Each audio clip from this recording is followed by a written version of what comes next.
You're welcome back. If you're just joining us, you're tuned to the Polity, coming to you live from the Abuja studios of King Adebayo Film and Theatre Arts Network.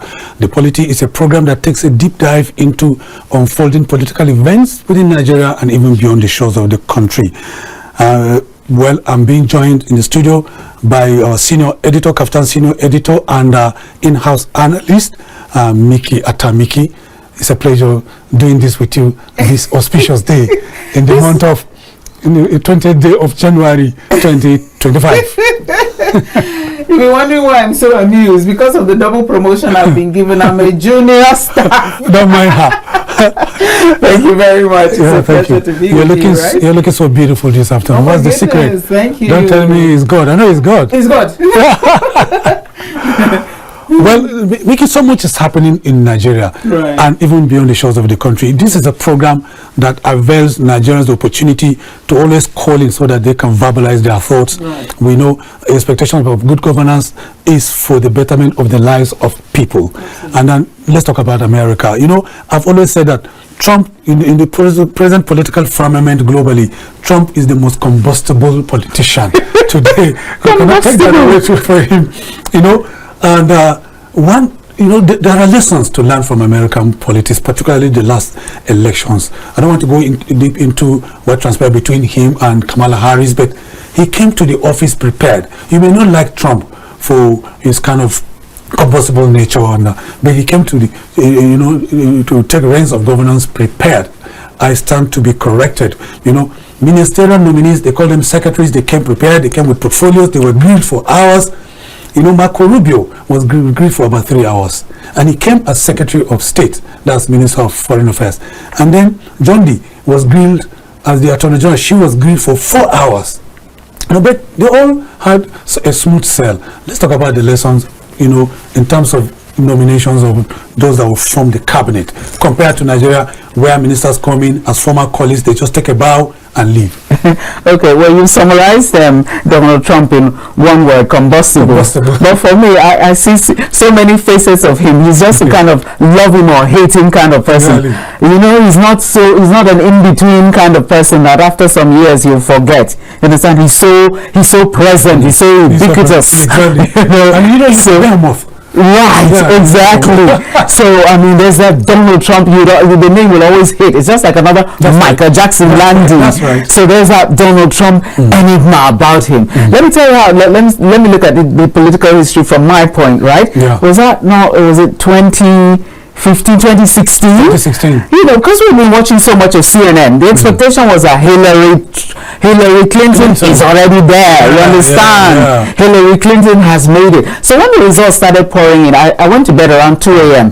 By which time, first of all, she was leading. Then there was a little bit closing in of the gap, but I thought the gap was so wide that there's no how they'd make it. I remember it was a Sunday morning. We woke up to, you know, Donald Trump giving a thumbs up mark. Exactly. I was like, you know this man won? You understand? The billionaire turned platinum. Wonderful. So you see, his elections always come in, you know that you have contested. It wasn't like they brought one woman from one place. So you know that it's 100 to 1 chances you win. It was a keenly contested election. It was. Same thing with this one around. Kamala Harris gave him a run for the money. You understand? She wasn't sitting back at any point in time. She conducted a complete presidential electioneering campaign and everything, so you could see once again he won fair and square. You understand? So here we are on the 20th of January with another swearing in, and this is another like a comeback, which is very rare. You were in the White House, you were sent out of the White House and back. Wahoo! These are lessons, like you said. Even that is a lesson for you to know that if you feel I'm an incumbent, there's no space, there's no vacancy. Rock. That's a lesson right there. That's right. Learn from that. The second thing you were talking about is how a president comes in prepared. It's shocking and amazing. Like somebody said, we only had one prepared president. All the rest came in by fumbling and wobbling in position and this, that, and that, and that, the other. And the result is right there for us to see. It's reached a point that other African countries ask me questions like, why is there still no light in Nigeria? Simple issues like light. Simple issues like water. We don't even go into complicated issues like security.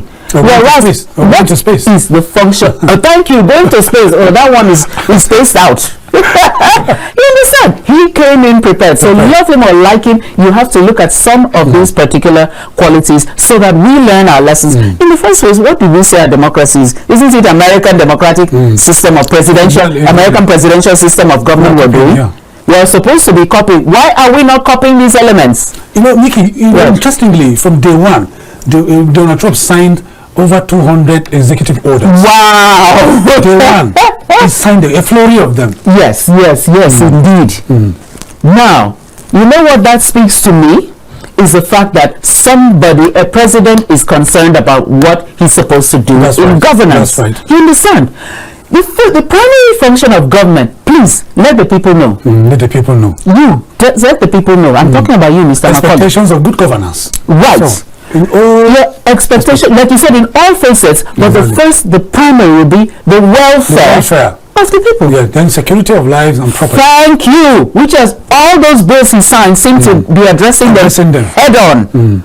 I have no qualms. Almost all of them I have no qualms with. Take for instance this issue of declaring such and such a group as terrorist group. Must you wait until they eliminate everybody there? No. That border is very, very insecure. He said he's sending troops directly to that border. As we have porous borders where foreigners are always we end up finding out that foreigners are part of the people creating all this Boko Haram. Where the foreigners are part of all these cattle rustling and everything. How did they get in here? How did they come in? By our porous borders, of course. And no president has been as interested. This one is saying those porous borders are what I'm going to address now. That's right. And that group, I'm going to give it a terminology, terrorist group. How long did it take Nigeria before we got the name Boko Haram as a terrorist group? They were designated abroad. Before we designated them, we were pampering them. We were living in denial. Thank you, living in denial for so long. Then we started treating them with kid gloves. Let's just pamper and pet them. Until, they are practically decimated such that they got 40-something local government areas on their flags. What a shame. And the president was sitting in power. So this is the kind of thing you are not going to get in a Donald Trump administration. And that will make the citizens feel secure. Oh, our leaders are interested in our security. Oh, our leaders are interested in our welfare. You know, he did not say to the Minister of Finance, Minister of Finance, ensure that inflation drops to this percent. He said, every member of cabinet, it is your function, it is your duty. Ensure that inflation drops so that people, citizens here, afford consumer goods. You cannot suffer to go and buy soap powder, suffer to go and buy foodstuffs. He wants everybody to find it easy to do that. What more could you ask from in a leader? We have so many lessons to learn if they will agree to learn. Okay, let's talk about one of the issues trending is the controversy surrounding TikTok. 70 million Americans use TikTok. Mostly they are young people, and they are creating jobs. They are smiling to the bank. TikTok would have lost, opportunity, of that business in America, and America is a huge market for TikTok. Now Trump is saying 50% of the shares of TikTok will be sold to America. And we're hearing names like Elon Musk, my goodness, want to take over. Elon Musk and Ellison, they are eyeing that 50% shares of TikTok, and that's huge. And that is patriotism. They're doing it for America, not for China, because the owner of TikTok is Chinese. And the greatest opponent in global politics against America is China, and the greatest opponent economically right now. It's not even the Asian tigers, it's China. The same thing with Panama Canal. America built Panama Canal and then handed it over to Panama. Panama now handed it over to China. Trump said, no, it's not possible. We're going to take it back. He's not asking. He said, we're going to take it back. That is the patriotism you're talking about. Absolutely. That's why people are now quarreling. Why shouldn't a leader be interested in his people? Why must I be interested in everybody else except my people? Charity now begins outside. He's saying that charity begins outside system is stopping with his administration. Charity begins at home. We're being joined by a vibrant caller. What's your name and where you're calling from? Sorry. Good afternoon. Good afternoon. Beg your pardon? First of all, let me just say our campaign to President Trump. Like my sister was saying, the terrorist. Yes. What Trump Okay. So you ask yourself, why do people take this type of risk? You see those migrants, you see the distance they follow. How did they feel? What is their emotion? What is their motive of taking that kind of risk of that long journey? Right? No need of them. How did they feel? Now, stop at that. I will be very simple. That's the thing. Now, what do we do? What is African politics supposed to learn from bottom? Before the young man entered, he listed everything about his manifesto, what he thinking. And he started doing it day and day. Before was the rest of the thing that I think he signed that paper for them. Because they didn't know going back to what happened for that last election. Now what we have to learn from what happened in America. We saw the crowd. We saw the attendance. We saw how the security men were moving. We saw how the photographers, did you see any photographer moving in Nigeria when you do something in Nigeria, which in Africa, you see photographers everywhere, you know, something did not happen. That is why that what we have discovered now, the start work has started. In Africa, many people that go into the office, whether director, anything you record, everybody don't record them. They don't have an agenda. If you have an agenda, you may enter the office and look at what happened in Ghana. Before the Ghana was born, what happened? Matter is today. The name is storing the name for approval in the matter. Now, when is anybody that saw those ministers, this is a question not one question of power and go. They were giving the national seven members, the ministers, what they have in stock, what they are going to do, how they are going to do. But here we say we are going to do, how are you going to do? So there is a lot of lessons. I'm asking them, why is it that from the inauguration, no African leader was elected? What is the problem? So that means Africa, we have to look inward and stop looking outward. That's true. That's the biographer from our Oh, all the way from Arochukwu. That was a nice one. Mazi from Arochukwu. Okorafo. Yeah, Mazi Okorafo. Okay, Mazi, how are you today? Okay. Oh, we should have picked his voice. That's true. You should have picked your voice. Yeah. You're a popular caller on one of our sister television. You're a popular caller there. Thank you for joining us today. Yeah, to give God the glory. We appreciate that. We appreciate Mazi Okorafo. Yeah. Day one, the day he took his oath of office, Trump said, from today, America will recognize only two genders. Right. Male and female. Oh my goodness. I don't want to start with that.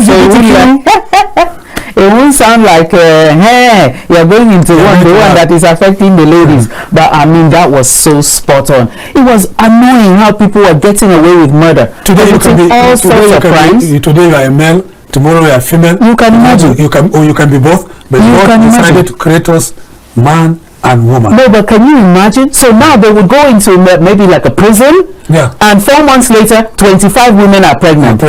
Okay, let's take this caller. Good afternoon. Mikky, that's so funny. Good afternoon. Afternoon. Yes, do good. Do good, you're back. Do good from Port Harcourt, you're back. Yes. I want to beg again, if our own president or authorities in Nigeria should ask the MTN to give Nigeria 50% of their revenue because they are stealing from Nigeria too much. Okay. Like TikTok in America. Yeah. Do good, I feel you. I feel you in the studio. I feel you. Do good.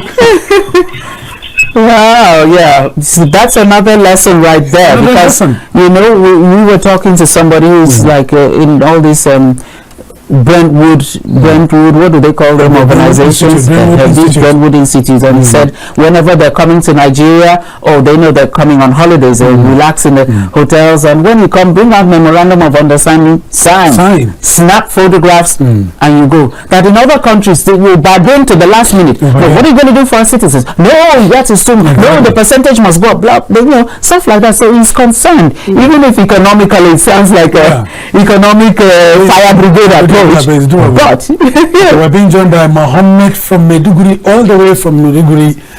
Mohammed, good afternoon. You're on. This is your show. Please go ahead. New Year to you. Happy New Year, Mohammed. Yes, in continuation of what the other callers have earlier said. Yes.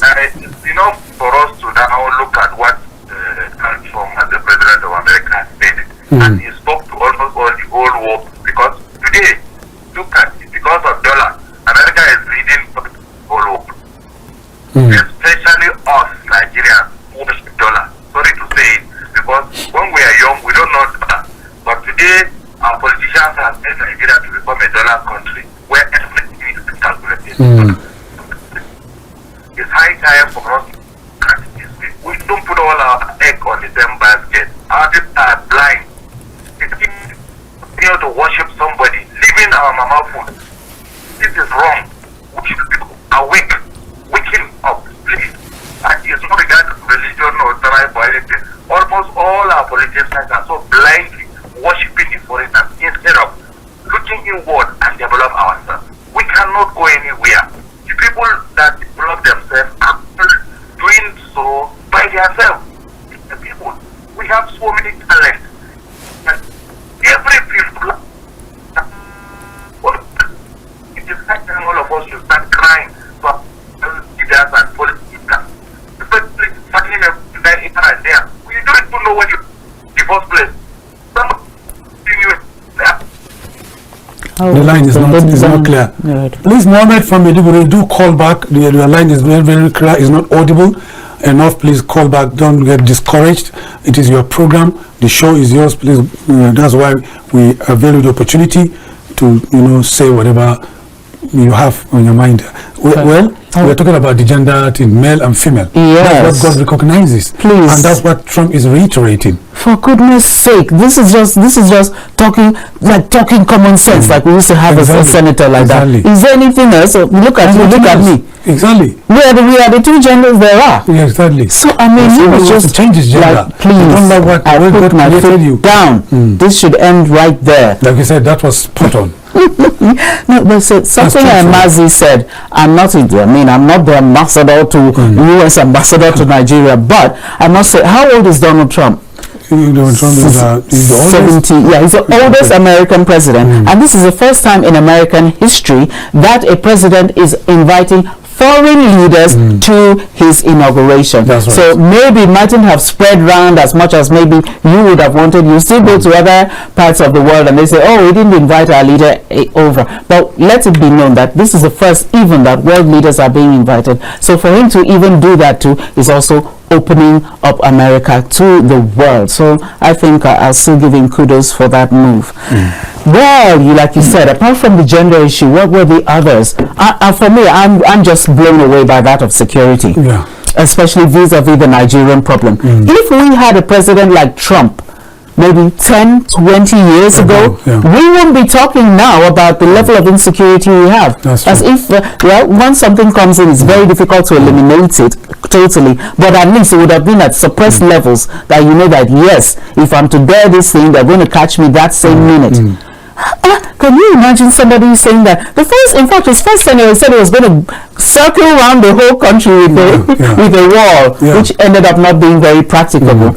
But at least you see somebody who is saying things and doing them, walking the talk. And you know, he has given the Homeland Security marching orders to schools, hospitals, and these are institutions that were regarded as off limits, but he said no, there are no off limits anymore, and he's absolutely correct. Most times we hear about news of shooting Columbine School, the other high school, this, that, the other. So he's just acting on the complete. He's just being a realist. This is what is staring us in the face. So we've got to keep our schools secure. Nigeria will wait until they've captured all the girls in that Chief Secondary School. Then when we finish all the Chibok girls in that school, then when I say Safe Schools Project, Safe School Project will just be what the media will be announcing. And there will be special funding for it. Yes, special funding for it. It starts there and ends there. Exactly. It ends there. But the monies have been spent. Or embezzled, not spent. Let's use the appropriate word. Misappropriated. Nigeria for you. We have a lot to learn, and we got to really sit up. You know, there's also a threat to increase tariffs against China, Canada, and Mexico. He said he has even warned the European Union that European countries are not buying enough of American goods and services. So he's going to jack up the tariff from 10% to about 25%. That's love of country. Right. And it also signals a warning to us if we are ready to listen to the warning. Because all our goods are imported. A lot of our services now are also being shelved out. If you notice, if you are to build a house, all the people doing all the museum finishing and all that, they're from Togo and all these countries. So labor is being shipped out. Goods are being imported. What are we giving out to the world? So if they are getting a higher tariff, who is it going to pass on to? It's to the Nigerian citizens. So we really have to sit up. This is not the time to sit down and be watching television of inauguration. This is the time for us to sit up. S.O. Dudu is joining us. S.O. Dudu is our KAFTAN ambassador in Cross River. You're welcome this afternoon. S.O. Dudu is your show. Go ahead. Imagine a beautiful Nigeria with KAFTAN. That's right, S.O. Dudu. And imagine a beautiful world. Yes, with the beautiful Mikky. With KAFTAN. Good evening to you, Mr. Maculey Hunohashi. Thank you, S.O. Dudu. My available host as always. Good evening to Mrs. Mikky Attah. Good, that's right. By the grace of God, the KAFTAN Queen comes 2025. The KAFTAN Queen 2025. I like that. Good evening to our esteemed viewer. Yeah. Yes, KAFTANTV is actually going very wide. That's right.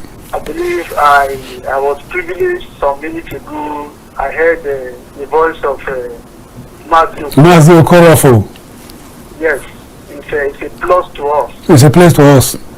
Yes, we see that the spirit grace of God going to witness robust collaboration comes 2025. Yes, to the topic, the lesson you are going to learn. Sincerely speaking, if you look at chapter 2 of Nigerian Constitution, borders on fundamental objectives and directive principles of state policy. And as a leader, as a president, you are supposed to uphold this wholeheartedly. And if you look at what that fundamental objective states, it shall be the duty and responsibility of all organs of government and all authorities and persons exercising legislative, executive, and judicial power to conform to, observe, and apply to the provision of this chapter of this Constitution. If you look at what the American president has done, that's to tell you that he actually has American at heart. Yeah. And Nigerians, we should learn. It is high time when if you elect a leader and the leader is not performing. We should discourage this Nigerian belief of let's give him a second term. If he's not performing, we should show him the way out. When you go and reinforce, after 4 years, if he comes back, I am very sure it's going to work. The coming of this Donald Trump, the second term, after he might have gone and then sat down, assess what he did in the first tenure, where he failed. I am sure the man learned his lesson and he wants to hit the ground running.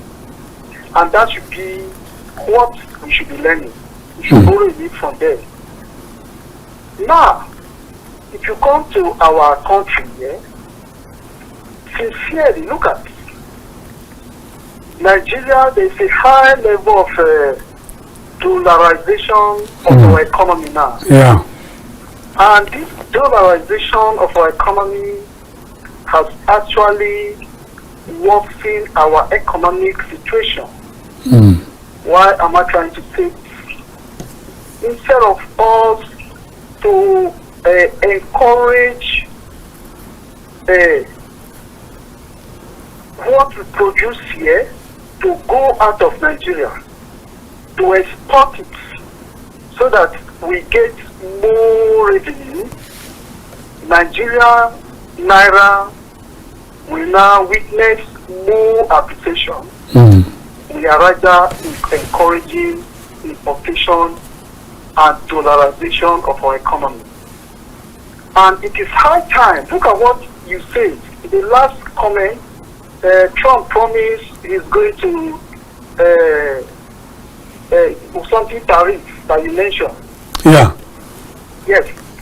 If you look at what that implies, that implies that he is thinking America. Yeah. Yes. And he wants to change the portion of America. He wants to ensure that the American dollar will continue to dominate the world, to dominate countries that are not serious, that are not ready to make their own currency very strong like our dear country. So it is high time the president here in our country should do the needful.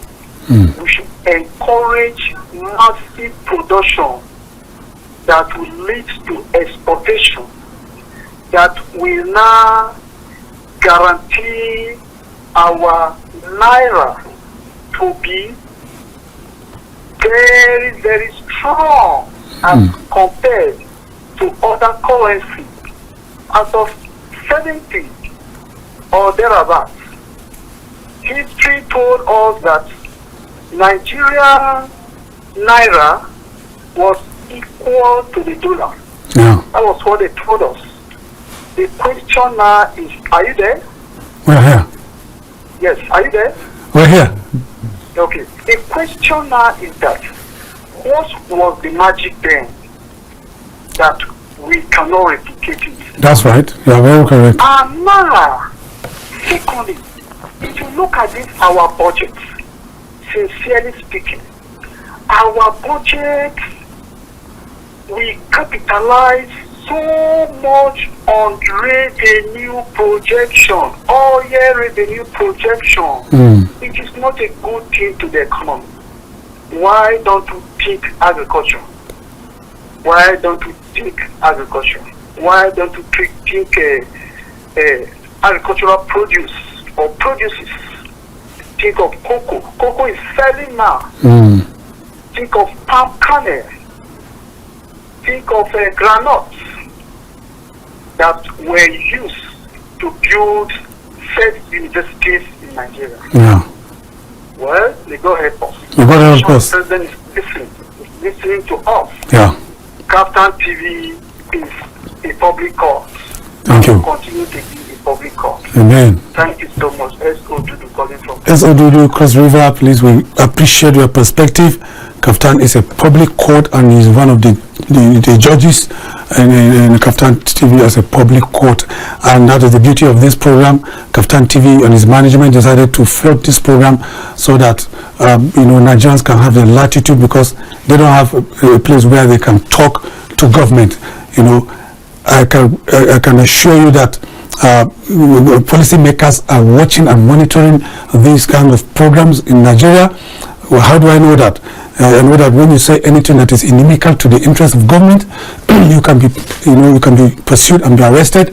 So in the same vein, if you say anything that is laudable, that applauds activities of governments and their programs, they get to the ears of policymakers. So keep calling in. We're being joined by Mohammed from Maiduguri. Mohammed from Maiduguri, please go ahead. Good afternoon and Happy New Year. Once again, I'm calling from Maiduguri, Mohammed. Go ahead, Mohammed. Yes, in relation of what other callers say, Yeah. my mind is, we should not we should continue to advise our leaders, our political leaders, to look inward, especially what happened in America now. What Donald Trump said and what he did from day one shows that this man is here to redeem America. While we as Nigerians can also redeem our Nigeria. This is my concern, mostly. You see, most of the problems we are having are within us. We can solve them by ourselves. We don't need somebody from outside to come and be telling us how to eat amala, how to eat stew. This is our food. We're supposed to be eating it rather than importing stew from China. So last time they arrested some people in Ababa who imported stew. I say Nigerians should have human rights and do protest against such type of businesses. Why must you import stew with our foreign exchange?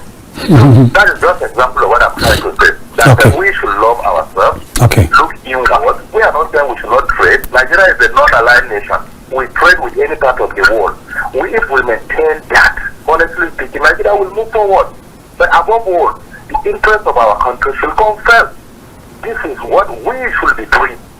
You see, Nigeria is a very vast land. We have very vast land, fertile land, that some of these rich men in the riverine area can export part of the northern area for their agricultural factories and companies. They can do it. Bring in your managers and your supervisors and so on from your land or from your area. Join them with the locals in this place for production. Some of these insecurity or whatever you are seeing it are man-made. Honestly speaking, they are man-made. Some are sponsored from outside. Why must Nigeria produce food and stop importation? This is one of the agenda. Two, why must Nigeria be allowed to exploit some of their minerals that they don't even know and then become developed? This is another agenda. You see, they brought in their NGOs, they brought in Ebola, they brought in this, they brought in this. All these things are man-made. We should be wise enough to know who is our friend, who is our enemy.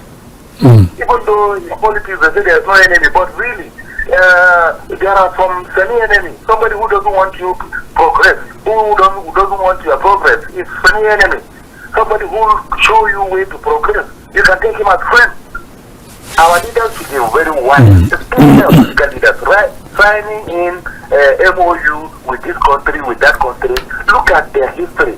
How were they for us? I used to give examples critically. What happened in the Chad Basin? Look at recently. Chad sent the France army to leave their country because they are not helping him in anything. Rather, they are causing more problems in the Chad Basin. Look at us here. We are busy running to France, signing MOU up and down with them. What are they going to do? If French-speaking countries are saying the French are not helping to develop them, is it we that are English people who were semi-opponent to them? Are we the ones coming to take over? Investment of France in Nigeria here alone is somehow more than even jobs they have in the French-speaking country. Yes, we are accommodated because of our free market economy, because of our non-aligned nation movement that we can trade with anybody. It's allowed. It's allowed under international businesses. But we must first of all put Nigeria's interest first to ourselves. And then our pastors, our imams, and all our traditional rulers should focus on national development instead of regional or ethnical or religious priority.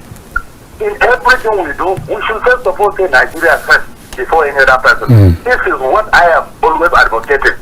The whole of these people that are in Abuja, they should start learning from the grassroots instead of thinking policy making is always in Abuja. No, Abuja is just implementation headquarters.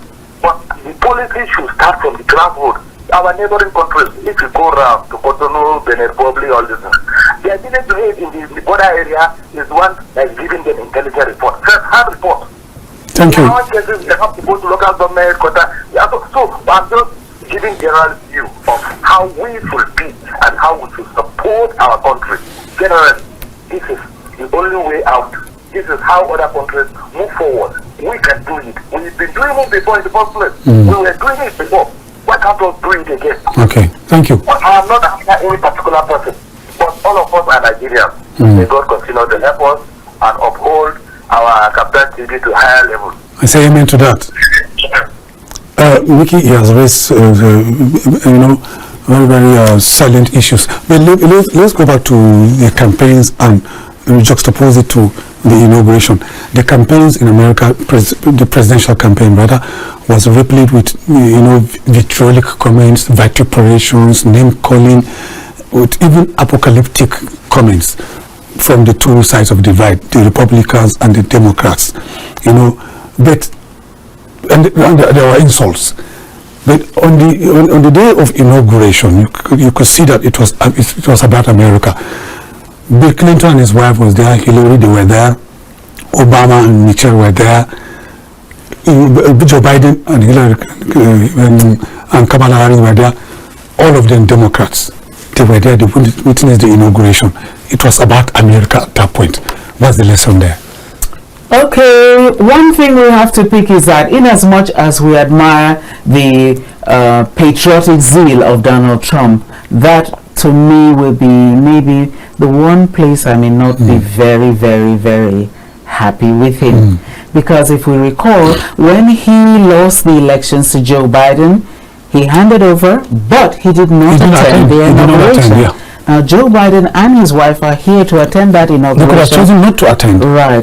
So that is a lesson. I think that will be one takeaway for Donald Trump. What you've got to do, you've got to do it. It doesn't matter even if you are the one. You lost, then you're back now. And the whole world is, turned their attention to you. So, well, like you rightly said, about the electioneering campaign there and all that, even if there was all the mudslinging and all the insults and all that, after the winner, they don't even wait in America. That's something you have to admire. They never wait until INEC or whatever is their SEC that will declare. You have your calculator, you can calculate. So by the time you've made this many votes and just these few are remaining, even if the next person won all, this one is the winner. 1, 2, they pick their telephone and congratulate the person. From then on, they work together. The committees work together. They've met. He's been having meetings with Biden over the peaceful transition. So that's the way it should be. Because the thing about you having an election is for you to sell yourself. You market yourself. These and these and these other things I'm going to do. Now, when you, especially on a political platform, now once you come in, you're the leader of that place. For instance, if you want to be the president of Nigeria, you are now Nigeria's president. You are not to be percussioning APC every day. If you're a PDP winner, you're not to be making sure PDP is a ruling party, ruling everybody, and everyone is going down. No, you're the president of all. So like you've seen all his policies so far, there's not a single one that I'm finding them partisan. So we make sure things are so partisan. It's reached a point in some states you're scared. For you to even be apolitical, even as a civil servant, it's not working well for you. They are soon going to share out these uniforms which are branded with the party and all that. They're going to be looking around. Does she support the governor? Does she support the political party? It shouldn't be like that. It shouldn't be like that. You should be governor of the state. You should be president of the nation, president of everybody, including foreigners who live there. They should come in there and feel safe. They should come in there and know that their rights are also protected. Which is what is happening to Nigerians there. If you notice, it's easier. This one, we've seen it with our two naked eyes. Today is easier now for a Nigerian to become an American president. Look at it. But it's tougher for me, if I'm not one of these recycled politicians, to even become a councillor. That's right. You've seen it. So they are after everybody's rights and everybody's comforts. Never mind you be a second-class citizen, but then your rights will all be protected. Is it the same here? Donald Trump survived 2 attempts. Right. And would you say there's hand of God in that?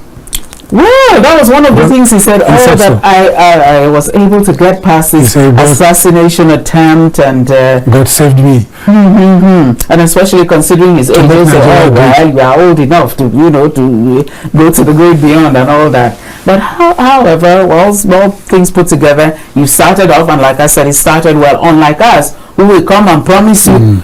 Should we were around in 20? We had been in Levy, hoping that the year 2000 should land. Food for all in the year 2000. Everything for all in the year 2000. We are in 2025. But the reverse is the case. You understand? But he is saying then, talk and do. Talk and do. You're a woman. Let's talk about the First Lady, the American First Lady. How delectable. Melania. No, Melania Trump is a lady I have admired from the get-go, because they were always like very much there when they were doing like The Apprentice, all those programs where he used to teach people about entrepreneurship. And then I remember Donald Trump in his interview with Oprah Winfrey, where he said he had come back from bankruptcy and all that. Then when Hillary was contesting, she said, well, I'm not one of those from those rich families like Donald Trump. Whose father will give them money when their companies fall down. Very lovely interview. Yeah, that interview was lovely. What do you think she's bringing into the White House? Because the first time she said she was a novice, she didn't know, but now she's coming back full stream. Right. Yeah. You see, the first thing you'll notice about her, for her, is family first. She's a model, family first. Family first. All those children, her parents lived with them. Right. In the White House the first time. Her parents, her mother and her father were there. Oh no, I had no idea. She left her mom recently. Okay, they were very low key then. They were low key then. Right. She, the first thing you see is her family first attitude, which is coming from the good leadership, I think, of the husband. Because she has only one child amongst all those, and that's the youngest. Yes. These children are not her children, but they're all, very, very civil. They all lived together peacefully and all that. They interacted perfectly well with their own natural mother. She was at the burial last year of the mother of these Donald Trump's adult children. So you see, I see her as a family-oriented person. I also see her as somebody who, like she said, she had made money in her own right. She married him as a millionaire, dollar millionaire herself. You understand? So it's not one of these grabby, hey, when you say first lady, oh my goodness, now I have to go to Spain, I have to go here, I've got to go shopping. No, she brings that. And then she's very interested. Her focus is education. Education, yeah. Very interesting, because America is where we're giving, check mark for education. She's still interested. She goes personally to schools. Maybe with 1 or 2 security men, she goes round. She used to do that in her first term. You understand? So we see a lot of her interest in children, a lot of interest in the family. She's a family-oriented person, and she is not, a money-grabbing person that say, oh, well, I'm married to a big man. I'm a big man's wife. You don't see any of that with her. Well, and she's beautiful. She's beautiful. Melania Trump, from the runway to the White House. Right. You should write a book. I should write a book. From the runway to the White House. I like it. That's a very good title. I love it. On that note, let's come back to Nigeria. Let's talk about local government autonomy. Yes. The recent news is that the most current rather is that local government chairmen have been asked to bring their details so that dedicated accounts will be opened for them with the Central Bank of Nigeria, not with any commercial bank, so that their monthly allocation can be channeled to those accounts so that they will have access directly. What's your thought? Well, what they're trying to ensure is that there's first line charge money payment for them, as in other independent institutions. Now, I like the idea, but you see, as we are now, it's going to be very gradual if we're going to expect the magic to come up from this year, 2025. And why am I saying so? Because the problem we have are the CX. Not CX. Once the CX are still in place, it's going to be the same old drama, which we're seeing right now. The CX are just the governors.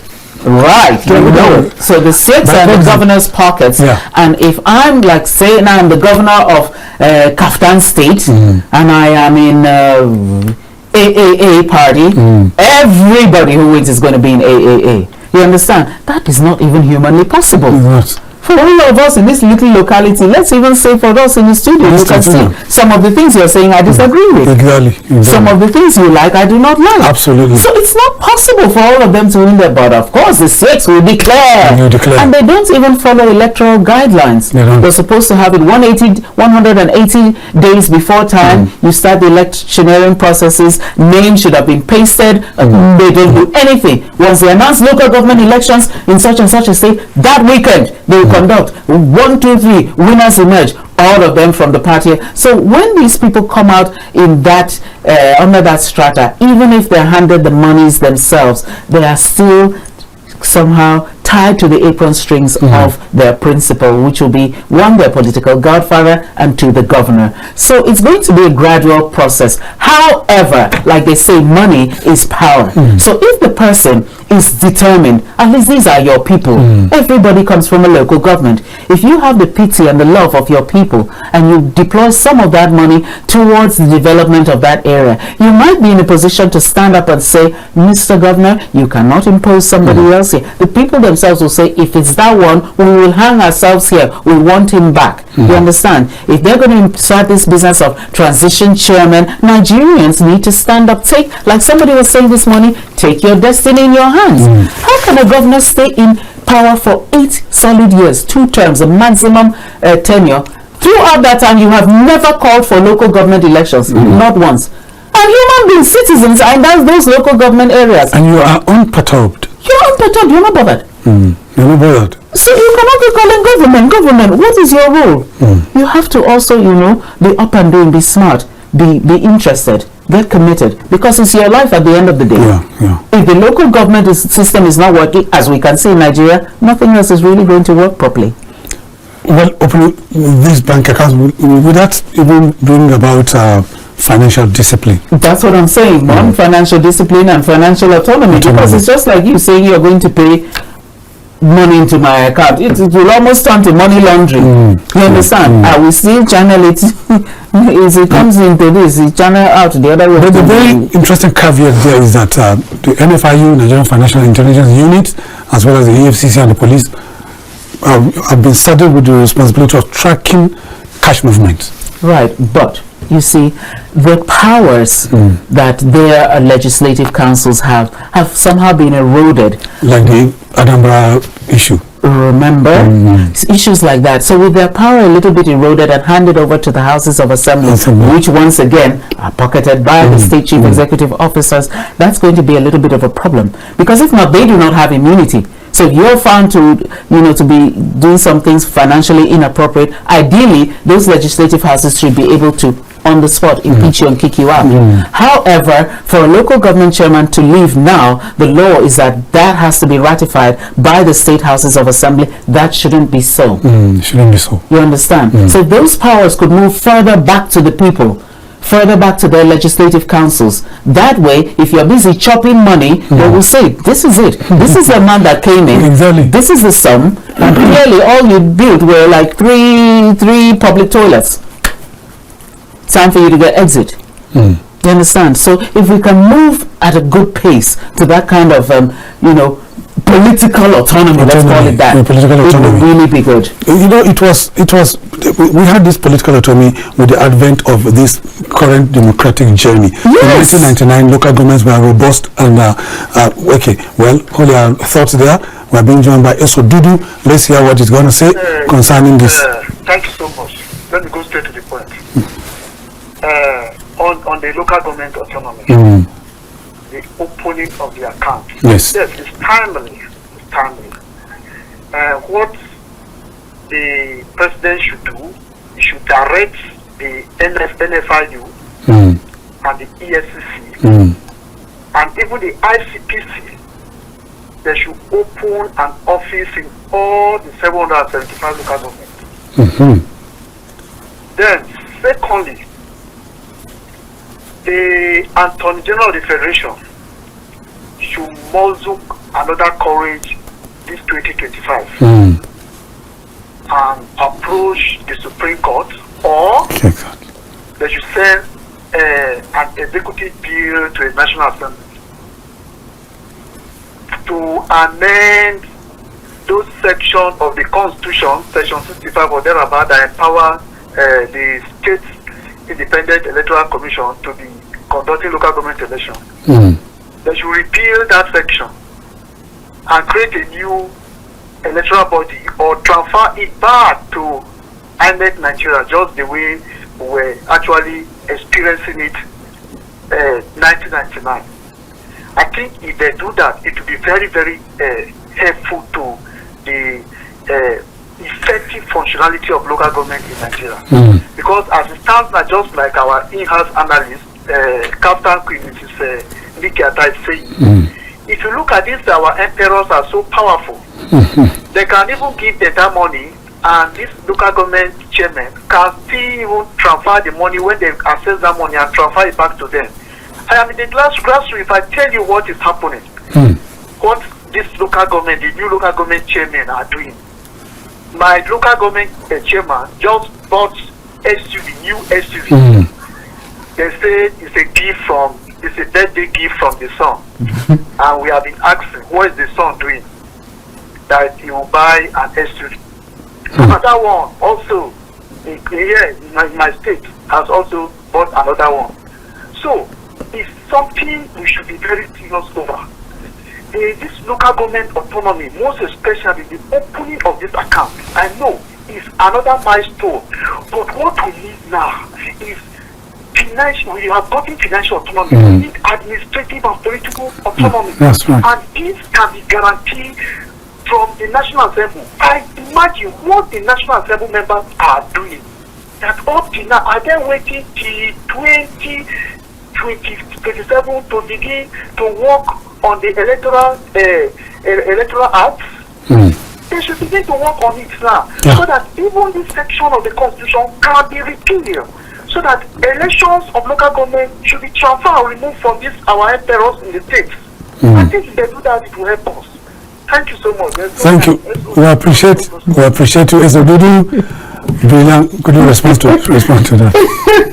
See what is me, they'll come after. Ezodudu is the one who called the governors emperors. He called them emperors.